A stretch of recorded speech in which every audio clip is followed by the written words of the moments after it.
ব্যাসার্ধ তাহলে হয়ে গেল 21। ঠিক আছে, তাহলে গোলকের আয়তন 4/3 পাই আর কিউব। আর কিউব মানে কত? 21 এর কিউব। ঠিক আছে, এটা হলো। আচ্ছা, এবার এটা কত হয়ে যাচ্ছে? পাই আর স্কয়ার এইচ। পাই আর স্কয়ার এইচ, আরটা আমাকে বের করতে হবে দণ্ডের। আর গুলো ক্যান্সেল করে দিয়েছিল, ক্যান্সেল হবে না। আর এখানে কি আছে? লম্ব উচ্চতা কত যাচ্ছে? 7। এবারে পাই পাই ক্যান্সেল করো। ঠিক আছে, এবারে দেখো আর স্কয়ার। প্রথমে দেখো, ভালো করে দেখো, আমি এখানে লিখছি 21 কিউব, মানে 21 তিনবার লিখবো, ইনটু 4/3 করে দিলাম। আর এই 7টা নিচে গিয়ে বসবে, ইনটু 7 সমান আর স্কয়ার হলো। দেখো 7 3 এ 21, 3 3 কেটে গেল। আর কিচ্ছু করব না, আর পেন আর পেপার ইউজ করার দরকার নেই।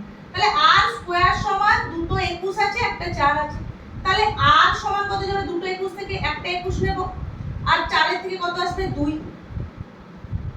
হলো কিনা? তাহলে কত হয়ে গেল? 21 দুগুণে 42। এটা গেল আমাদের ব্যাসার্ধ। আমাদের ব্যাসার্ধ কত পেলাম আমরা? 42। ব্যাসার্ধ আমরা কত পেলাম? 42 পেলাম। ব্যাসার্ধ আমরা কত পেলাম? 42 পেলাম। তাহলে ব্যাস কত হয়ে যাবে? 2r সমান কত যাবে? 42 * 2, that is 84। This is the right answer. 84 হয়ে যাবে সঠিক উত্তর। পাই পাই ক্যান্সেল হয়ে গেল দুই সাইড থেকে।